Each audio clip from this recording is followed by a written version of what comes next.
Tidak semua tempat ingin dikunjungi. Beberapa hanya ingin diingat.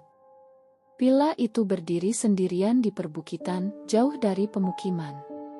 Dari luar, bangunannya tampak seperti villa tua biasa, cat putih yang mengelupas, jendela besar berdebu, dan pintu kayu yang sudah melengkung karena usia. Orang-orang menyebutnya Villa Sumala. Bukan nama resmi. Tidak ada papan, tidak ada catatan. Nama itu muncul dari cerita mulut ke mulut dan tidak pernah diucapkan dengan suara keras. Kami tidak pernah berniat menyebut namanya di kamera. Dalam dunia eksplorasi tempat angker, ada satu aturan tidak tertulis, jangan memanggil sesuatu dengan namanya. Tapi malam itu salah satu kamera kami sudah menyala. Ada yang bilang villa ini berkaitan dengan legenda Sumala, ucap salah satu anggota tim, suaranya terdengar santai. Terlalu santai. Angin langsung berhenti. Bukan perlahan. Bukan mereda. Tapi berhenti total, seperti ruangan tertutup yang disegel. Aku menoleh ke sekeliling. Daun-daun di pepohonan membeku. Bahkan suara serangga menghilang. Di monitor kamera, suara kami masih terekam. Tapi di telinga kami, dunia seperti ditekan tombol mute.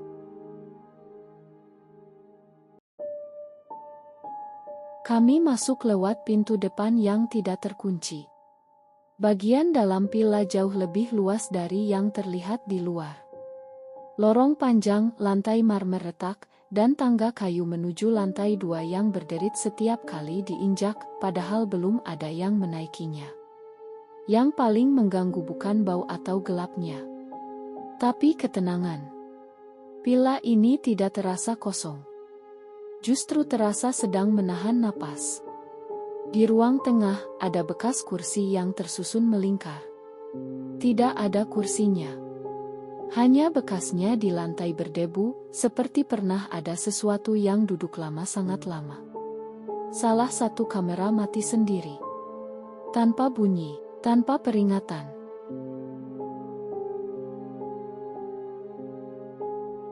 Tangga menuju lantai 2 lebih dingin dari ruangan lain.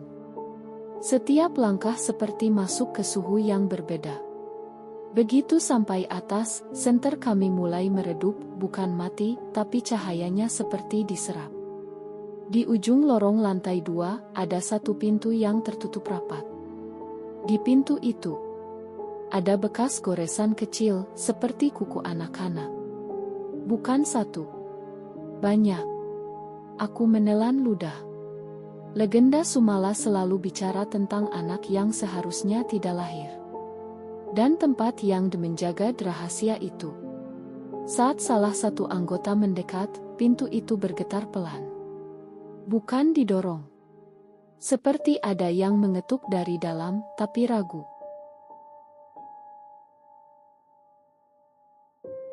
Kami seharusnya pergi saat itu. Tapi kamera ketiga masih merekam, dan salah satu dari kami, tanpa sadar, berbisik kalau memang ada tunjukan. Villa itu menjawab. Lampu senter menyala terang sesaat, dan di dinding lorong muncul bayangan kecil. Tidak berlari. Tidak bergerak. Hanya berdiri diam. Bayangan itu tidak mengikuti sumber cahaya. Ia berdiri sendiri. Kami mundur perlahan. Anehnya, saat kami melihat ulang rekaman kamera utama, bayangan itu tidak ada. Tapi suara napas kami berubah. Ada tambahan napas lain. Lebih pendek. Lebih cepat. Seperti napas anak kecil yang menahan tangis. Salah satu anggota mulai gemetar. Bukan karena takut melihat sesuatu, tapi karena merasakan diperhatikan dari jarak sangat dekat. Seperti ada wajah yang hampir menempel di belakang kepalanya.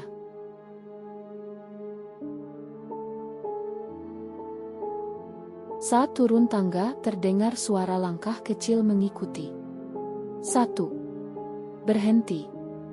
2. Berhenti. Selalu satu langkah di belakang kami. Kami tidak menoleh.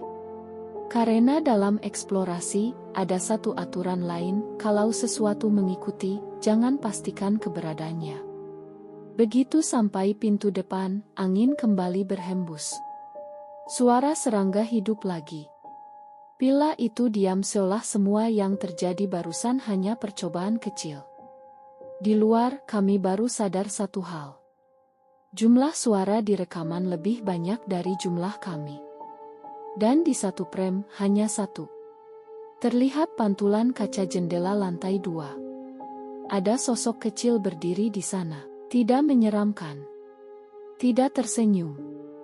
Hanya menatap seperti kecewa karena kami pergi terlalu cepat. Pila Sumala tidak mengejar. Tidak meneror secara langsung. Ia hanya mengingat siapa saja yang pernah memanggil. Dan mungkin menunggu siapa yang suatu hari akan menyebut namanya lagi.